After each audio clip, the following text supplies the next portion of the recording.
Prvo pitanje je što je to picigin. Značenje riječi picigin, evo ja sam izvuka nešto, kaže pizziciare con le dita, od talijanskoga, što znači štipati.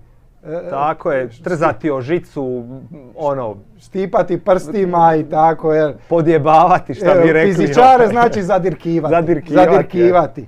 I baš zato se u početcima igralo tim vrhovima prstiju, jer je balon za picigin bija puno veći.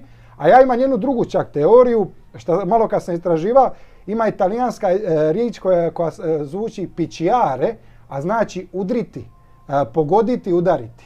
Šta bi isto možda moglo biti jedna od izvornih, što se tiče picigin, picciare, udriti balon, udriti nešto, ali dobro, to je moja teorija. Ali ne, to je kad je doslovni prevod. A inače je bila više razbi briga. Znači baš ovo zadirkivanje, ti pizziciare. Pizziciare, znači za jebancija, što bi mi rekli po splitski. Za frkancija. Za frkancija, da.